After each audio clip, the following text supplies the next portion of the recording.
Assalamualaikum warahmatullahi wabarakatuh. Alhamdulillahirabbil alamin. Wahdahu wassalatu wassalamu ala asrofil anbiya'i wal mursalin wa ala alihi wa sahbihi wasallam ajmain. Amma ba'du. Pertama-tama marilah kita panjatkan puja dan puji syukur kita kehadirat Allah Subhanahu wa taala yang telah memberikan kita kesempatan sehingga masih bisa melakukan tugas perkuliahan pada kali ini. Saya Nur Ainun Pohan dari Prodi Hukum Tata Negara dengan NIM 2110300005. Di sini akan menjelaskan tentang sistematika peraturan penulisan peraturan perundang-undangan. Sistematika teknik penyusunan peraturan perundang-undangan adalah metode atau tata cara yang digunakan untuk menyusun suatu peraturan agar memiliki struktur yang baik, jelas, dan konsisten sehingga mudah untuk dipahami dan diterapkan. Teknik ini mengacu pada pedoman pembentukan peraturan perundang-undangan yang sering ditemukan dalam berbagai ketentuan hukum seperti Undang-Undang Nomor 12 Tahun 2011 tentang pembentukan peraturan perundang-undangan diubah dengan Undang-Undang Nomor 15 Tahun 2019. Berikut ini adalah penjelasan sistematik teknik penyusunan peraturan perundang-undangan secara rinci, yaitu yang pertama yaitu judul peraturan. Fungsinya untuk memberikan identitas peraturan secara singkat dan jelas. Kemudian formatnya menyebutkan jenis peraturan yaitu undang-undang, peraturan pemerintah, peraturan presiden, peraturan daerah, dan lain-lain. Diikuti dengan nomor dan tahun serta judul yang singkat. Contohnya Undang-Undang Nomor 12 Tahun 2011 tentang pembentukan peraturan perundang-undangan.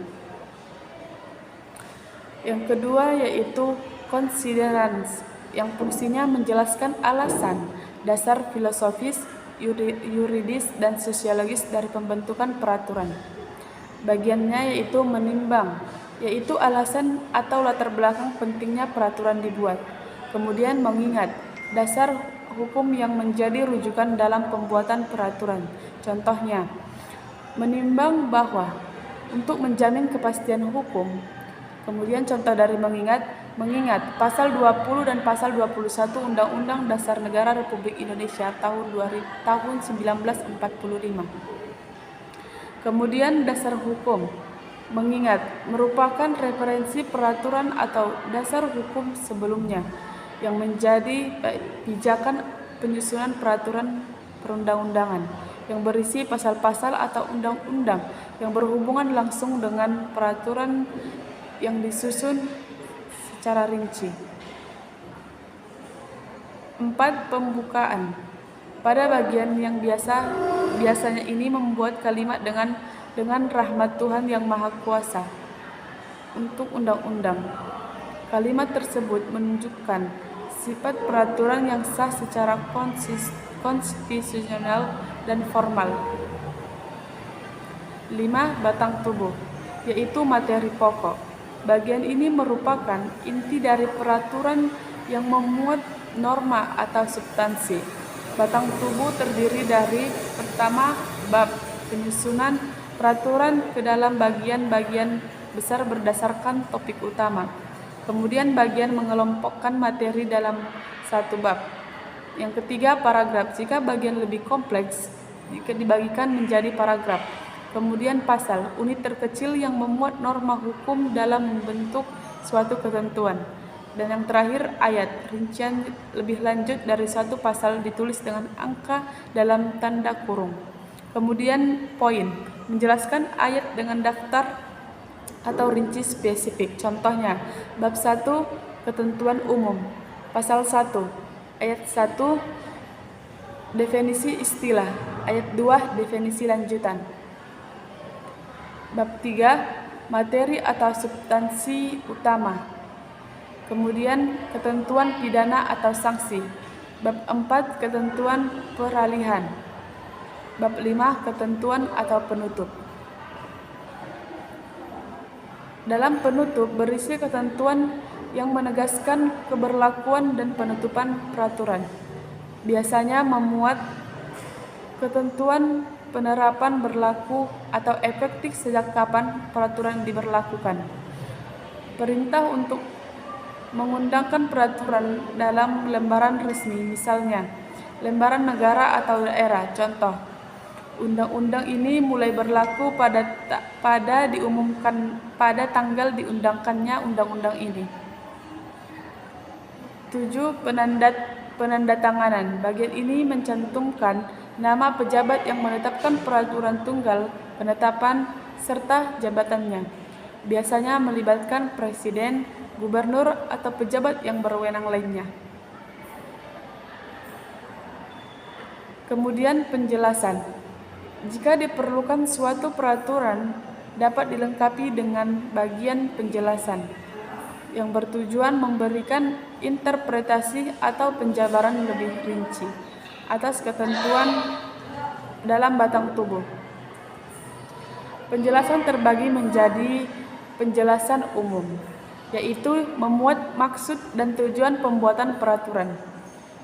Kemudian penjelasan pasal demi pasal, memberikan penafsiran atau rincian atas setiap pasal dalam batang tubuh tersebut. Yang kesembilan, lampiran.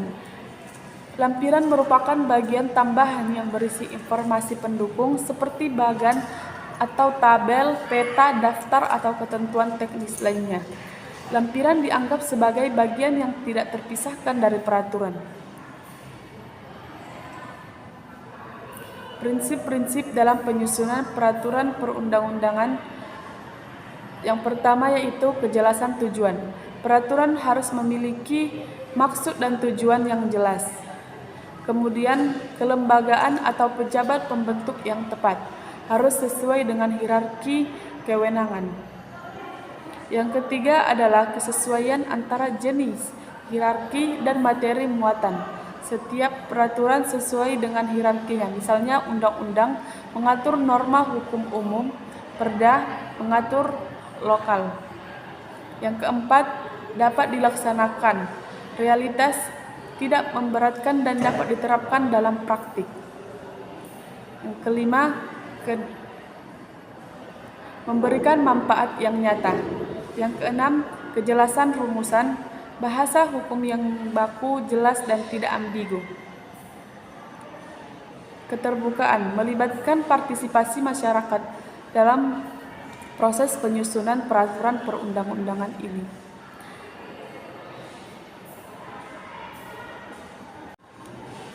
Dapat disimpulkan bahwa teknik penyusunan peraturan perundang-undangan mengikuti sistematika baku yang meliputi judul, konsistensan, batang tubuh, penutup, dan lampiran.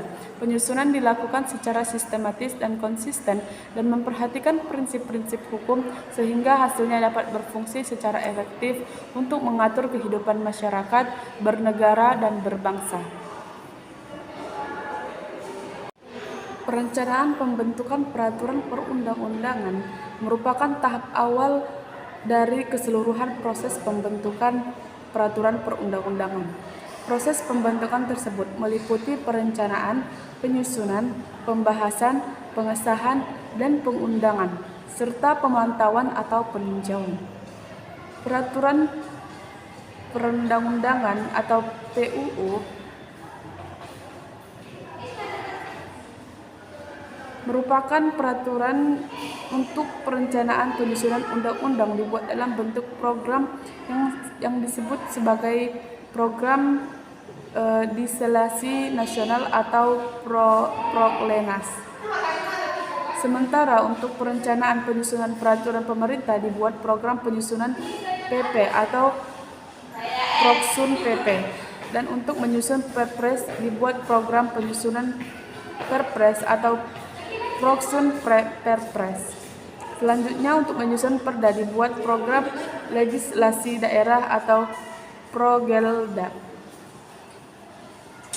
Mungkin cukup sekian hasil dari pemaparan saya. Apabila ada kata-kata yang salah, saya mohon maaf. Wallahul muwaffiq ila aqwamit thoriq. Wassalamualaikum warahmatullahi wabarakatuh.